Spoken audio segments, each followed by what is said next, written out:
Apparently this was the hardest assignment ever created by humankind. The good news is you're not tested on this. The bad news is there are skills on here that you need to do your dissertation. We need to, I don't know, it's sort of like the week that makes you awesome. So in terms of SPSS programming, because when you do your dissertation, a lot of times you gotta create new variables and you gotta add things together, you gotta recode things. So that's really the purpose of this week, but couched within doing evaluation of a measurement instrument. I try to teach you those things. So it works a lot better in person when I can sit there and go, hey, don't do this and you did the wrong thing there. It's one of those things that doesn't translate very well. It translates to Zoom, but not so well to self-paced. So anyway, apologize for that. Let's go ahead and go through this, and I'll try to help you through the hard part. So first thing we're going to do is get item statistics for this 18 item test, and there's 3 different subscales, right? So we're going to use the frequencies procedures to get frequency distributions of the answers chosen for each item. So we don't need to get additional things. We don't need to get charts. So I'm going to go into Analyze, Descriptive Statistics and Frequencies. I'm going to click that first one, highlight, hold down Shift, click the last one, throw them over. That's cool. No charts, nothing else. Don't need it, don't want it. Okay.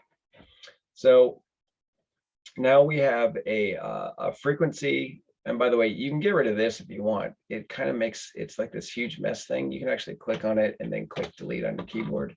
You don't need it. These are what you need. You need the percent who chose each answer choice for each item. But unfortunately, one of the things you need is you need to know what was the correct answer for each one of these. So when we used to print stuff, it made sense to highlight things. We used to underline things and put a star next to things and all that sort of thing. It kind of made a lot of sense. Now, less so, but let's see what we can do. So what are you doing? For item number 1, the correct answer was B, right? So what could we do to show that B was the correct answer in here? Let's see, pivot controls, edit, group. Gosh, there's just like nothing that allows this to be done. I guess we can bold it. That's not very exciting. We could do it in red. I guess we gotta bold it. What's that look like? Oh God, it's not very much bolder, is it? Anyway, I'm going to go ahead and do that to each one of these because I'm not printing it. The second one, the correct answer was A, so I'll bold A. So there we go. The third one, I'm going to bold B, so B. And the fourth one, I'm going to bold C. So there's that. The fifth one looks like it was C again. No one even picked B on that one. Sixth one is B. And seventh one is also B is the correct answer. And I'm just finding the correct answer here for each item and highlighting it in the frequency because that is the correct percent who got the item right. 79.8% is the percent who picked the correct answer choice. So for 8, it's C. For 9, it's also C. That makes life easy. For 10, it's also C. No one picked B at all. I didn't write this one, by the way. 11 is A. 12 is B. 13 is B. 14 is C. 15 is A. 15A, yep. 16 is C. 17 is B. No one picked A. And finally, 18 is C. So let's do this. All right, so now you can kind of see what the correct answer choice is for each one. And we're supposed to put star to ones that have a valid percent. That tells you that the item is too hard or too easy. So let's go ahead and do that part. So put a star next to correct answer choices on the output that have a valid percent, so valid percents, that is less than 60% or greater than 95%. So let's go ahead and do that. So 68.8 is good. 97.9 is too easy. So can I put a star here? I can't. I think I can put a star here. Can I? There we go. Star. All right, that one didn't even do anything. So that happened. Let me try that again. Star. Okay, so that one's too easy, right? This one is not less than 60 or greater than 95.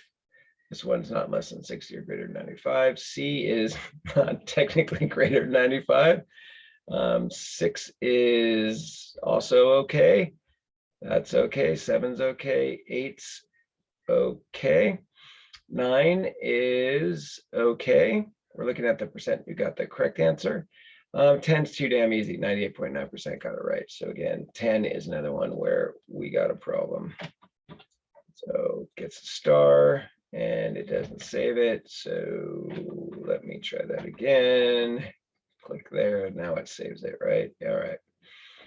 All right. So all right, check out this. So here is number 11 is too hard, right? The percent who pick the correct answer is 57.4%. And that means it's too hard. So that also is going to get a star for too hard. There we go. And 12 is good. 13 is barely good, but close enough. C, good. 15 is good. 16, good. 17, good.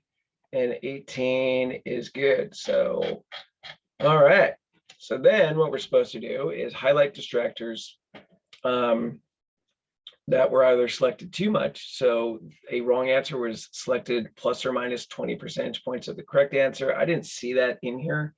Or distractors that were selected not enough. So at least one of the distractors was selected less than or equal to 2% of the time.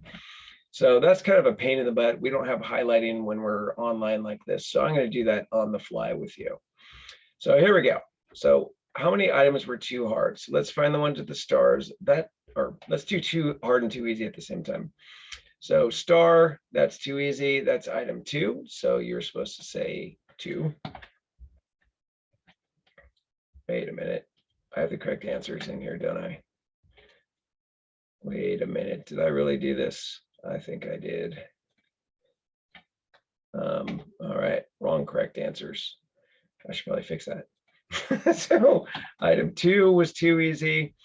Scooting right along. These are that bad. All right. Item 10, too easy. So 2, 10. Item 11 is too hard, right? So that one goes up here in too hard. Why? Because less than 60% got it right. And it's almost within 20 percentage points, right? This is, if you add 20 to this, that'd be 56.2, which is not quite 57.4. But this might end up being a correct answer if you knew what they were. So I think that's all we got, right? So yeah, 81, 92, 92, 93, 82, 94.6, 87, too hard, too easy, number 10. Number 9, fine. 8's fine. 7, fine. 6 is okay. 7's okay. Or whatever, 5's okay. C's okay. Number 4. 3's okay. 2 is too easy. More than 95% got it right. And 1 is okay, but barely. So that is those two. So distractor rate selection too high, that is within 20 percentage points of the correct answer. The only one that even got close was 11, where this wrong answer here, whatever B was, is close to 20%, but not quite. So there is none that go in here. So that's one. I have to delete these again and fill them in, and there we go. So that's one, that's two, that's 0. How about distractor selection rates too low? So this can be any item where either one of the letters doesn't even appear, or where it appears, it's less than, it's 2 or less. So item 10 is too damn easy. These are fine. These are all fine. Wait, I'm at the bottom. Oh God. So let me start over from the top. Sorry about that. Oops. All right, item 1. Oh, yep. C, not enough people pick C. So item 1 has got a problem. No one picks answer choice C. Item 2 kind of has lots of problems. Item 3 has a problem. Oops, 3. Item 4, all these are good. Item 5 doesn't even have B, so 5's got a problem. Item 6 is no one picks C, so that's a problem. Item 7, those are all good. Item 8, not enough people picked B, so that one goes in the list of naughty items. 9 is good. 10, no one picked, well, A is not picked enough, and no one picked B, which is why the pass rate's so damn high. So item 10 goes in here. Item 11 looks good, except it's too hard. Again, too many people picking that one. So 12's good, 13 is good, 14 good, 15 good, 16, these are good. Again, we're looking for ones where it's less, 2% or less. So on 17, no one picked A, so it doesn't even show up. So we got to add 17. And then 18 is all good. So 1, 2, 3, 4, 5, 6, 7, 8. I got 8 items that are distractor selection rate was too low for at least one or more of the distractors. So what unique percentage of items on the ETP is in the table above? So all that means is only count an item once. There's 18 total possible. So we got 11, 2, and 3. That's 3 items. 1, 2, 3, 5, 6, 8. Oh wait, we don't count 2 again, right? We're not going to count 2 again because that's up above, and 10 is also up above, so we're not counting that one. 11 doesn't fall down here. So it is 1, 2, 3, 4, 5, 6, 7, 8, 9 items. 9 total items out of 18. So the unique percentage is 9 divided by 18 total items. I get 0.5. And is that right? I don't actually remember if that's the right answer. I vaguely remember 10 divided by 18. Yeah, I think I missed one, didn't I? So give me a sec. What did I miss? So 1's got a problem, 2's got a problem, 3's got a problem, 4 is okay, 5 is got a problem, 6 is got a problem, 7 is okay, 8 is got a problem, okay, 9 is looking good, 10 problem, 11 looking good, except for the high fail rate, 12 looks good, 13 looks good, 14 looks good, 15 looks good, 16, 17's got a problem, right? And 18 looks good. So is it 0.5? So what unique percentage would be 0.5 would be 8. So 1, 2, 3, 4, 5, 6, 7, 8, 9. Oh, it is 9 total. So it is 50%. So again, the calculation of unique items is 9 divided by 18, 0.5 times 100 is 50%. So the correct answer here should be 50%. Oops, let me undo that one. All right, bold and highlight it. And same with these. Oops. Bold and highlight. Oops, let me try that again. I unhighlighted them. Okay, so that is the first table for number 1, 50% of the items. I saw a lot of people getting a different score, so give me 1 sec to pause record.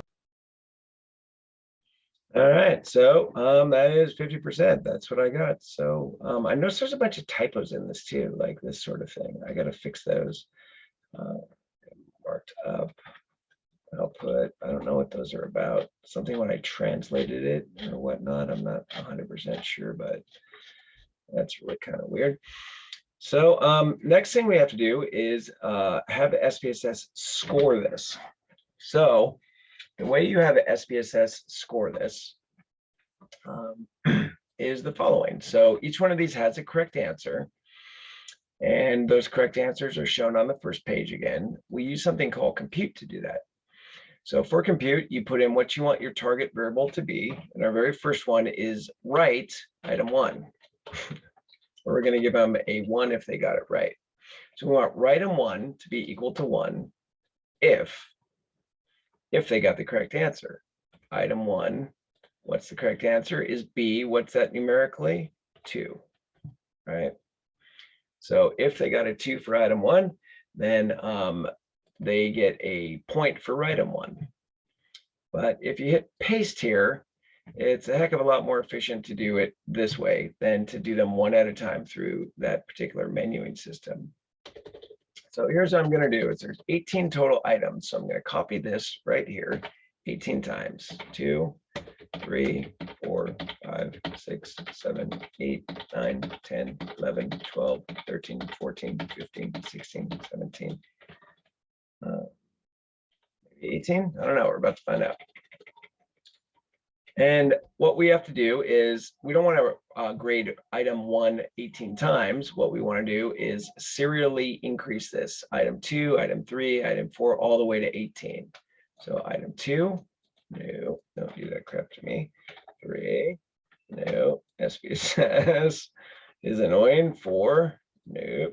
5, 6, stupid thing. 7, 8, 9. This is 10, 11, 12, 13, 14, 15, 16, 17, 18. 18 items need to be scored. And we don't want them all to write a 1 to item 1. We want them to get a point for each item. So we need a item for each item as well. So this would be item 2. We just serially increase them. 3, 4, 5, 6, 7, 8, 9, oops, 10, 11, 12, 13, 14, 15, 16, 17, 18. So this will grade 18 items. But the problem is B, that is 2, is not the correct answer for each one. So we got to fix that for each one. So for item 2, we got to change the correct answer, which is what goes here in this side of the parentheses. Item 2, the correct answer is 1, which is A. 3 is 2. 4 is C, which is 3. 5 is C, which is 3. 6 is also B. I'm just looking over here. 7 is B. 8 is C. So, oops, not 4, 3. 9 is C. 10 is, oh, I accidentally deleted my parentheses. 10 is C, which is also 3. That's 1, 2, 3 in a row. 1, 2, 3 in a row. 11 is A, which is 1. 12 is B, which is 2. 13 is B. 14 is C.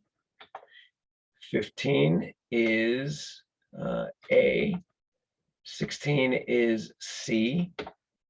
17 is B, and 18 is C, which is 3. This, excuse me, will create write them 1, 2, 3, 4, 5 through 18, and it will give them a point score of 1 if they answered the correct answer for that particular item. So in my case, I highlight it and I right click and I do run selection. You can hit that if you want instead. And you're like, hey, it didn't do anything, but it did. If you look out here, we've got item 1 through item 18, and I am going to look at my output just to make sure I didn't get an error message. Looks good. It did that. So we now have, if they answered an item correctly, they get a 1. If they didn't, it's a blank. So this guy missed the first 2, got the third one right, missed 4 and 5, got the 6th one right, etc. And so the problem with that is we can't sum when there's a bunch of missing. So we got to do some additional things. So although each of these variables display 1, if the person answered each item correctly, they display missing for incorrect responses. You need to recode these system missing values to 0. To do this, click transform, recode into same variables, move item 1 to 18 to the box, old value, new value, blah, blah, blah. I'll just show you how to do it. Transform, recode it into same variables, not item. We got to go to write them. There we go. Write them 1. Go to the bottom one, hold shift, it selects them all. There we got write them 1 through write them 18. The old and new values button, we want system missing equal to 0. That is, they got it wrong because they only got a 1 if they got it right. So this will say all these little dots will turn to zeros. Watch. Click add, click continue, and watch what happens here when I click OK. Oh, can't see. Fill them in with zeros if they got it wrong. All right.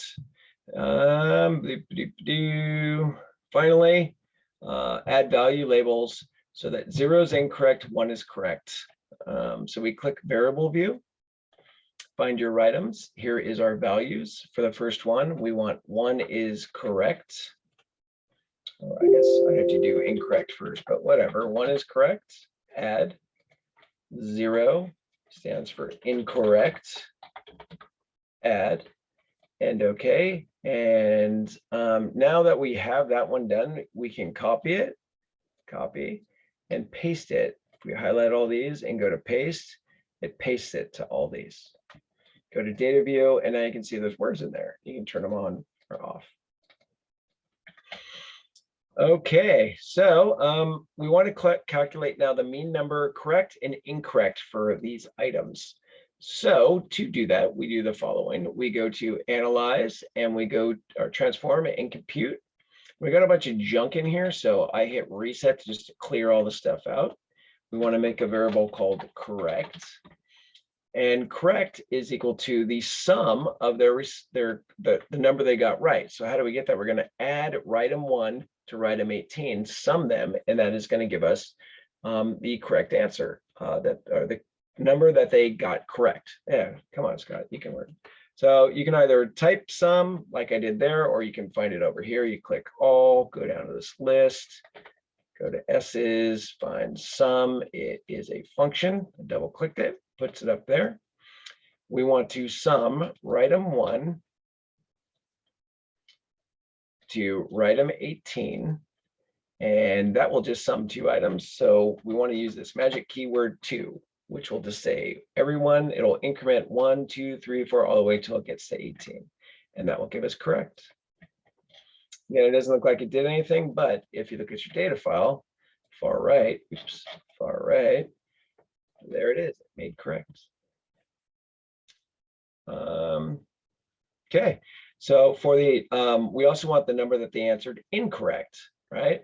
So to do that, we go to transform and compute. I'm going to hit reset again just to clear all this out. And we call this one wrong. This is the number they got wrong. And wrong, there's only 18 items on the test, so it's 18 minus the number they got correct. So you can type the word correct, or you can find the variable and click it up there. And that's going to give you the number they got wrong. Again, it doesn't look like it did much, but if you look at the data file, it made wrong. So these two things should add to the total number of items on the test. And if you look down, they always add to 18. So it looks like they work. All right, so use the frequencies procedure to obtain frequency distributions of correct and wrong, making sure to select the correct menu items to obtain means, standard deviations, and histograms. All right, so let's see that. Analyze descriptive frequencies.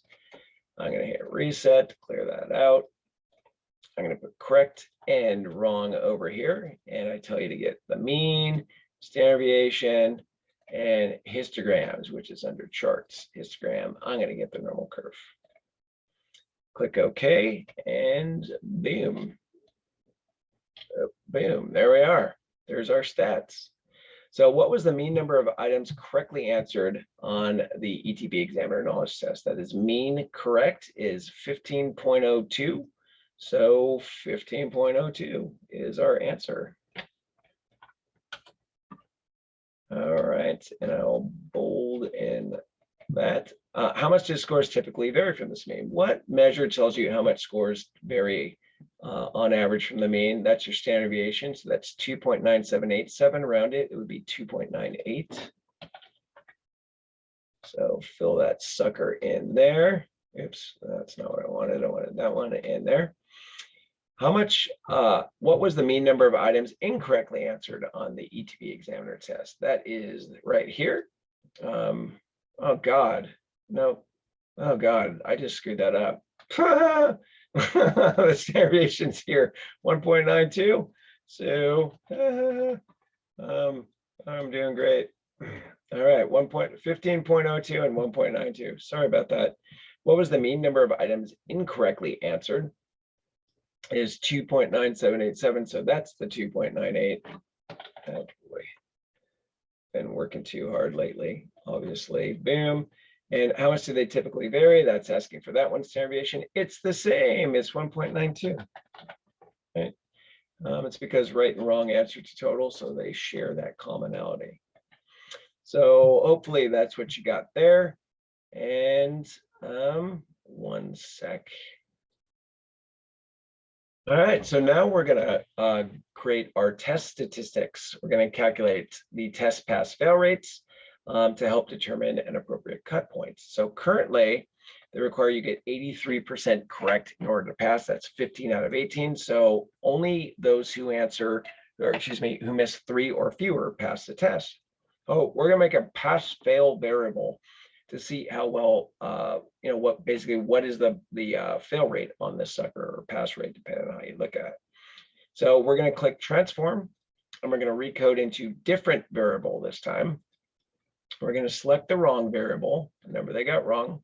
Click it up, and blah blah blah. Under output variable, type pass or fail in the name box. So boom.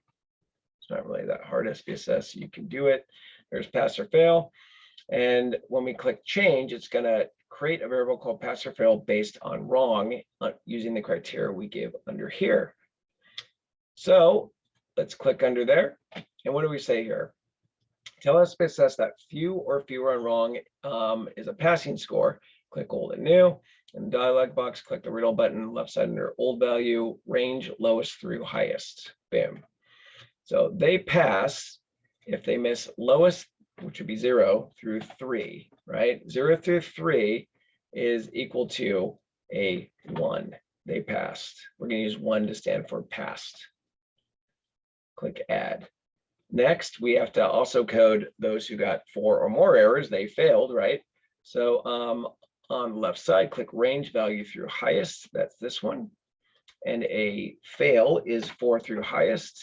It means a 0. They failed. Click add and click continue and click OK. So it's currently shows 0s and 1s here, right? So what we're going to do is assign value labels for pass or fail, where 0s failed and 1 is passed. So variables, find pass or fail, find this values column. A 0 is failed. Failed, and a 1 is passed. All right, okay, and now they're on there. All right, so now it shows passed or failed depending on if they passed or failed. So use the frequency. So obtain a frequency distribution of pass or fail, use the output to answer the following. So nothing tricky there. Whether you get the means and standard deviations, you don't need them. So I will hit reset. I'm going to throw pass or fail in, click OK. There we go. That is the percent who passed and failed. So what percentage? Oh, wait, I was supposed to do more than one. Pass or fail. No, I do have this in here. Yep. All right. So what percentage of test takers pass the ETP at the current standard? So this is that current standard, right? So what percent passed is passed? That is 63.8% passed. 63.8% passed. So what percent failed? Failed 36.2%. Percent who failed. So now we get crazy. If the DMV wanted to change the standard score so that at least 75% of test takers passed, what cut point of allowable missed items should be used? So if you watch the lecture, I tell you can use this number wrong to figure it out. I mean, you can use right too, but wrong's even easier. You want to know what number wrong based on the cumulative percent gets you at least 75% of test takers. So, so let's back it up a little bit. So at 3 allowable errors, remember cumulative percent is the percent who got that number or lower. That's 63.8%. Notice that's also our passing rate, right? So if we needed to get this number to at least 75, there is no 75, but there is an 80, right? So if we allowed 4 errors, we'd estimate about 80.9% would pass. So if DMV changed their cut point to 4 instead of 3, so you were allowed to miss 4 or fewer errors, we'd expect at least 75% to pass. Specifically, it would be 80.9% is our best guess. So the correct answer here is 4. If they allowed 4 as a cut point, you would get at least 75% passing. Actually, you'd get about 80. So now we're going to do some test statistics. So we are going to get item total correlations in Cronbox.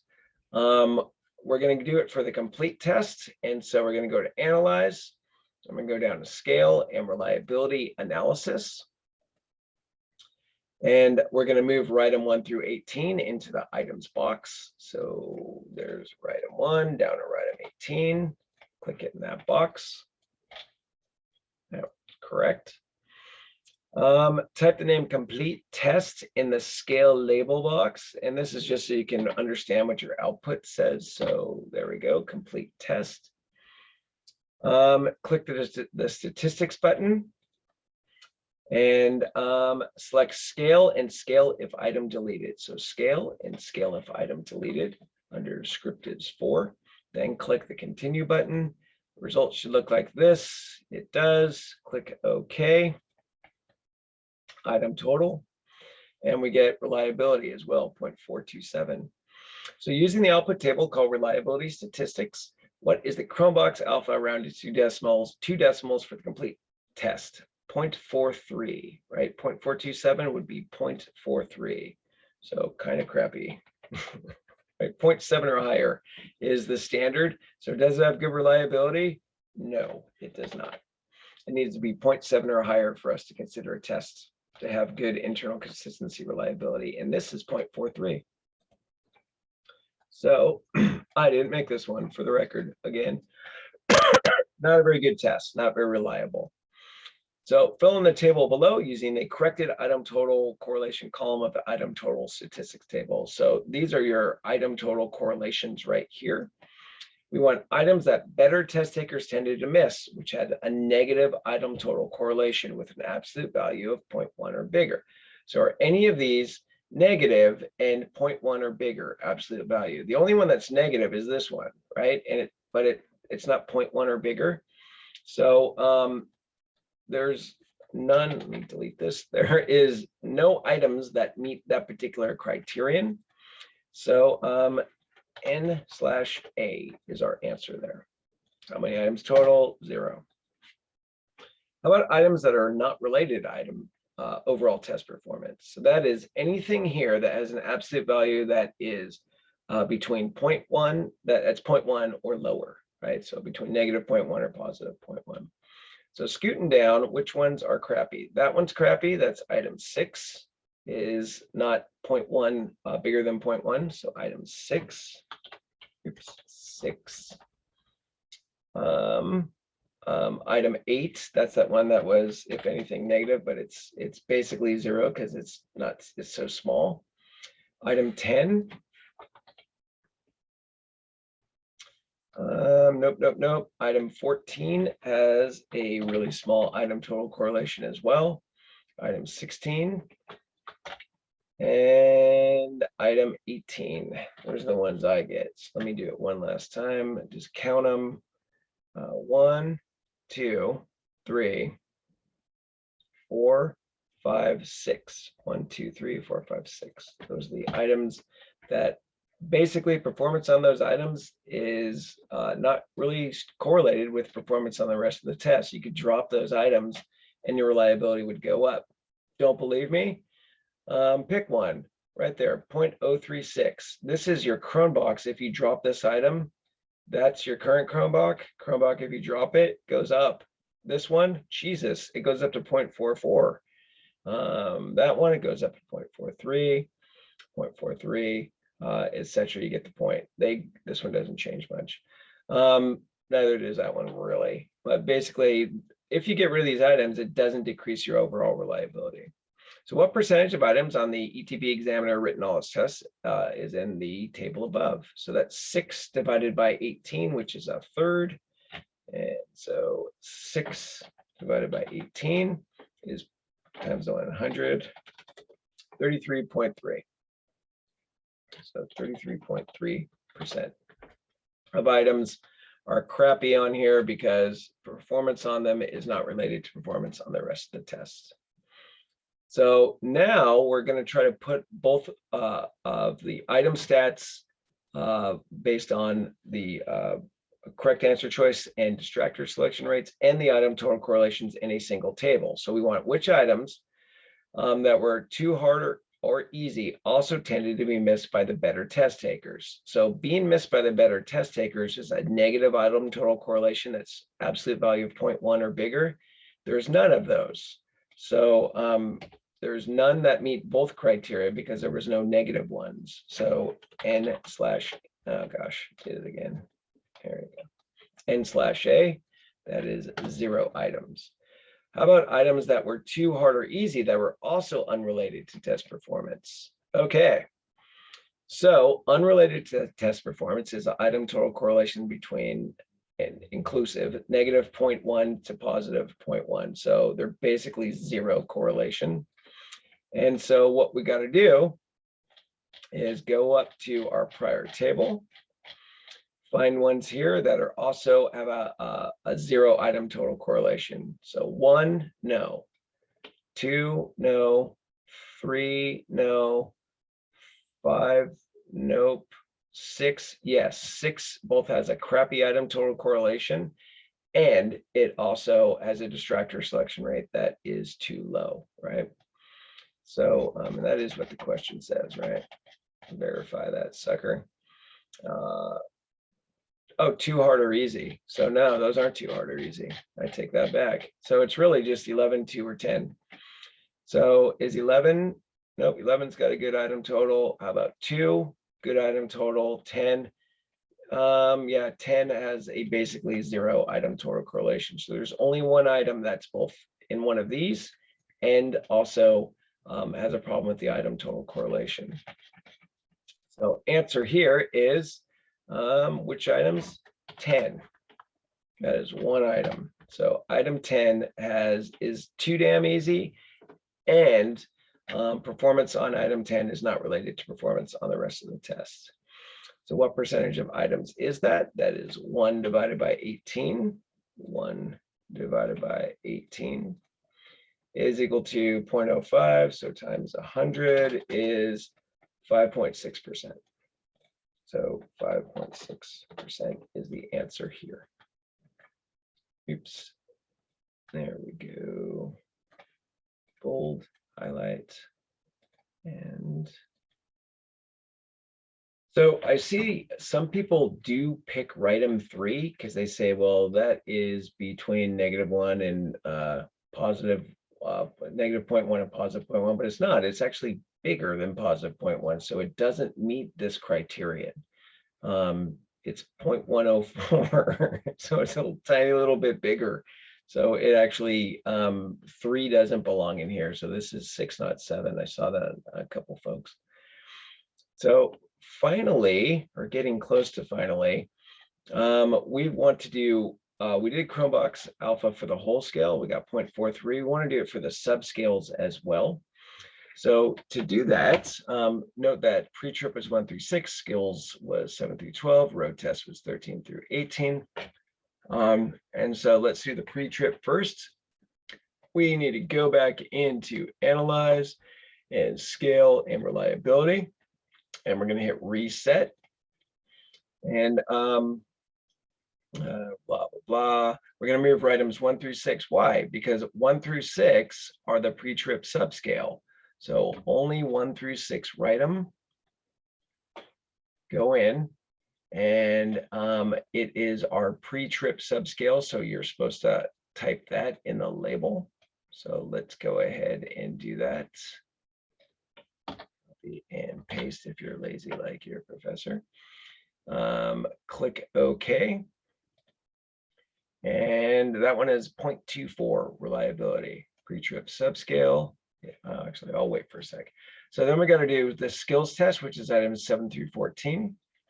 So go back in to analyze, scale, reliability analysis. I'm going to hit reset. Now I need items 7 through 12 in here, write them.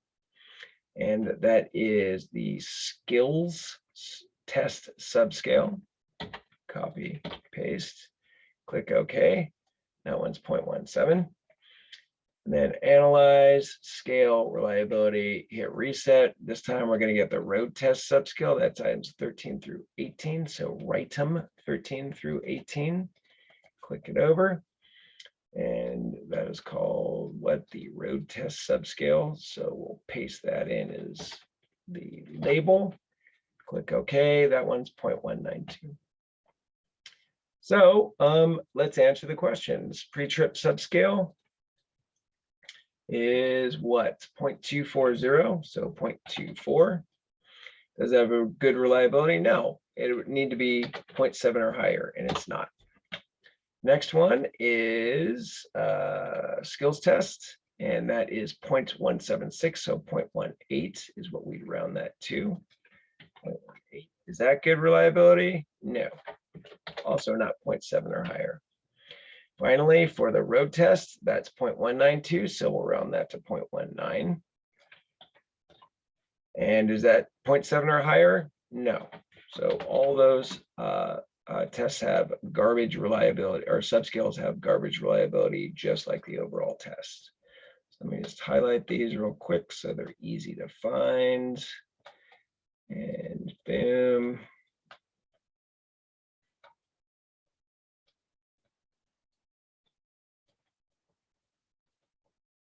So we're almost done.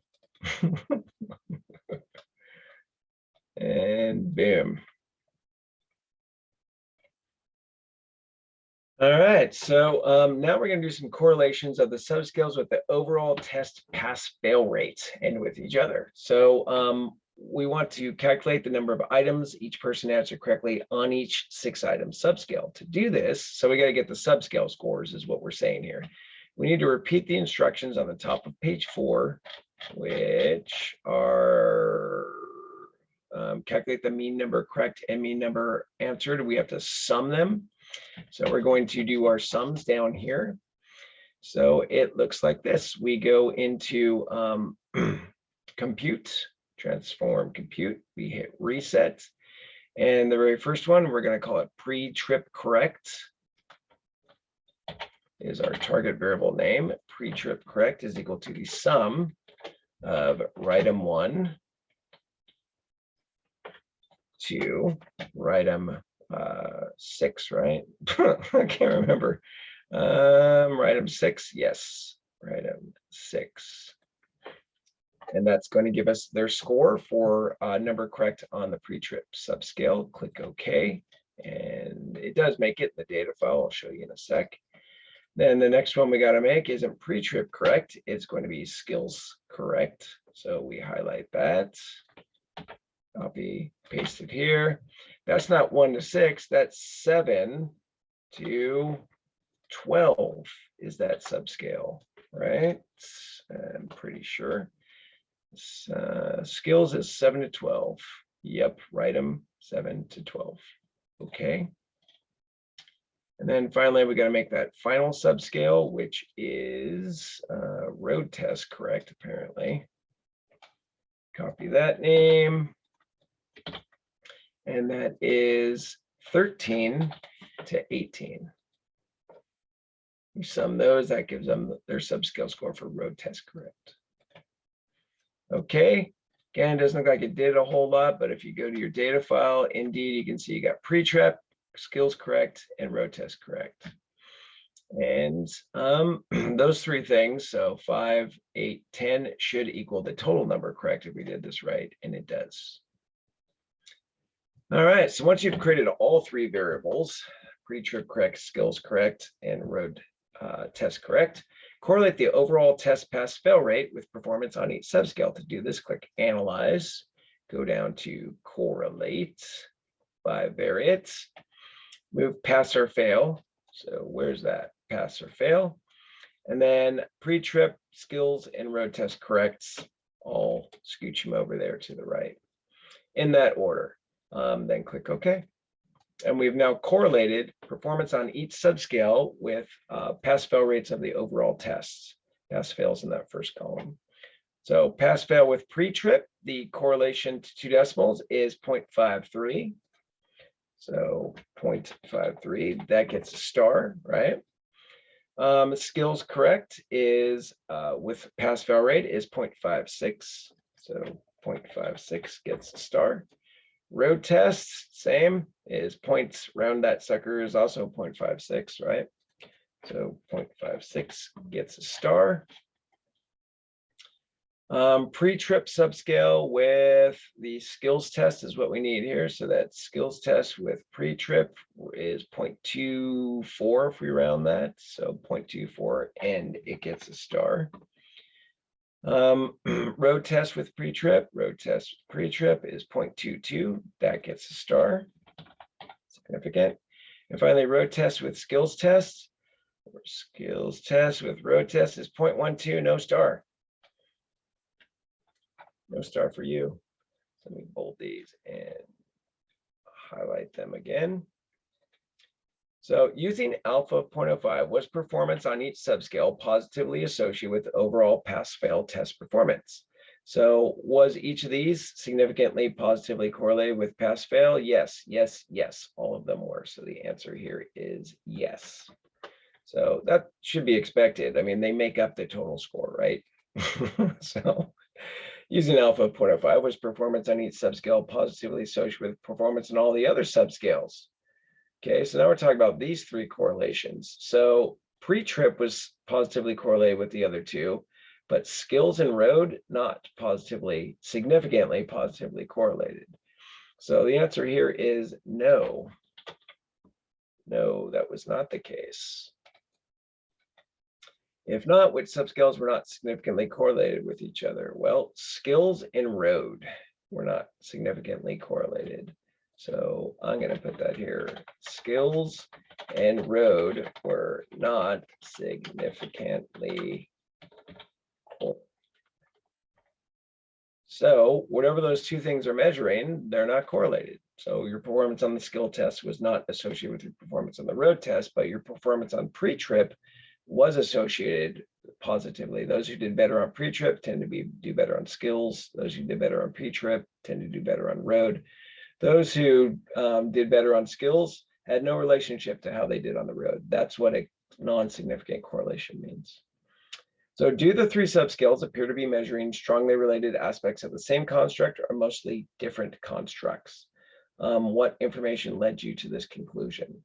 So this is a tough one. It's a really tough answer. So the pre-trip does appear to be measuring something that's related to both skills and road because it's correlated, but road and skills not correlated.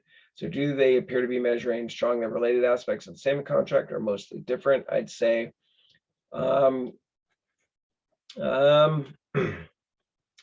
probably gosh, how do you answer this? So mostly different is I'm going to answer it.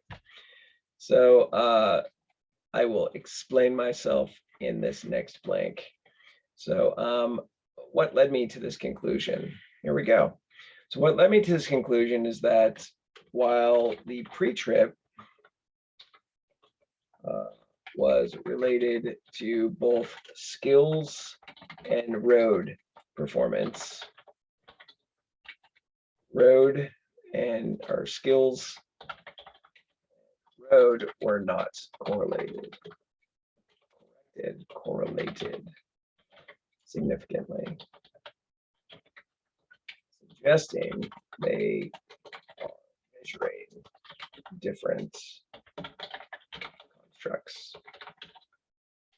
If they're not correlated, it means they're not really measuring the same thing, right? So that is the information I would use to answer that and how I would answer it. So based on the psychometric evaluations of the ETP examiner, do you think it is good enough to continue using in its current form to delegate authority to companies and public agencies to administer the commercial driver license test for employees, the DMV administered test? I don't think so. Why? Well, this thing's not even reliable, right? So the overall test itself, reliability was 0.43. They are using a non-reliable instrument to measure performance. So I would say, no, this thing sucks. It needs some work if they're going to continue using it. So what are your thoughts about the overall quality of this measurement instrument? I would say it has poor reliability and several items that are not related to overall test performance. Low item total and a couple items that are too easy and one that is too hard. That is my overall judgment of this test, is that it kind of sucks. Could be a lot better. So there we go. That was one hell of a homework assignment. I agree. So this conclusion is reached by the following, just to help you. So it's got one item with multiple problems. It's got 6 items that performance on the item is not associated with performance on the overall test. That is basically 0 item total correlation. It's not reliable. And then it's got all these problems up here where it's got items that are too hard, 1 item is too hard, 2 that are too easy, and a bunch of items that the distractor selection rates are too low. These paired with the item total correlation ones are the worst, I would say. And so even though there's only 1 item that has both problems, this needs to be reworked before they continue using it. So you did not have to write this up, so hopefully you didn't write it up. I know this was hard. Luckily, you won't be tested on it, but these are good skills. So this was a lot of work and it was really hard. And I hope you learned some stuff doing this, and it was won't be a waste of your time when you're doing your dissertation, because you will need this stuff. So there you go.